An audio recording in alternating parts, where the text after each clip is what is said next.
గచ్చిబౌలిలో ఏర్పాటు చేసిన Telangana institute of medical sciences and research TIMS ఆసుపత్రి కథ ముగిసింది. కరోనా సమయంలో వేలాది మందికి సేవలందించిన ఆసుపత్రి పూర్తిగా ఖాళీ అయింది. 2 ఏళ్లుగా అందిస్తున్న ఓపీ సేవలను నిలిపివేశారు. 13 అంతస్తుల ఆసుపత్రి భవనాన్ని ప్రభుత్వం తిరిగి స్పోర్ట్స్ అథారిటీకి కేటాయించింది.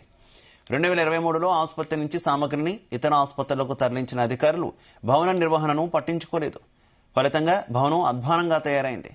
పెచ్చులూడి నీటి చెమ్మతో నిండిన గోడలు, విరిగిన తలుపులు, సీలింగ్, పైప్లైన్ లీకేజ్, మూలపడిన పలు యంత్రాలు, పరికరాలతో భవనం కళావిహీనంగా మారింది.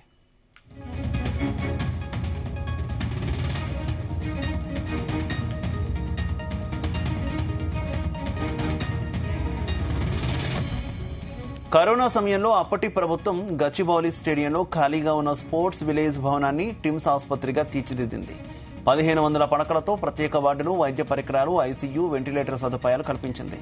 15 కోట్లు వెచ్చించి యుద్ధ ప్రాతిపదికన నెల రోజుల వ్యవధిలో ఆసుపత్రి సిద్ధం చేసి 2020 ఏప్రిల్ 20న ప్రారంభించింది. 24 గంటలు వైద్యులు, సిబ్బంది పనిచేసి రోగులకు మెరుగైన సేవలు అందించి ఎంతో మంది ప్రాణాలు నిలబెట్టారు.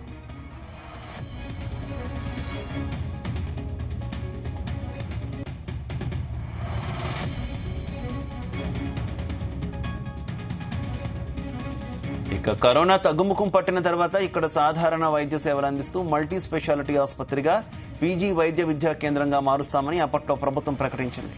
ఆ దిశగా చర్యలు చేపట్టలేదు. 2023లో వైద్యులను, సిబ్బందిని ఇతర ఆసుపత్రులకు బదిలీ చేశారు. ఒప్పంద పద్ధతిని నియమించుకున్న సిబ్బందిని విధుల నుంచి తప్పించారు. ఖరీదైన వైద్య పరికరాల్లో కొన్నింటిని ఇతర ప్రభుత్వ ఆసుపత్రులకు తరలించారు. తర్వాత 2 వైద్యులు, 2 నర్సులతో ఓపీ సేవలు కొనసాగించారు. డిసెంబర్ నుంచి అవి ఆపేశారు.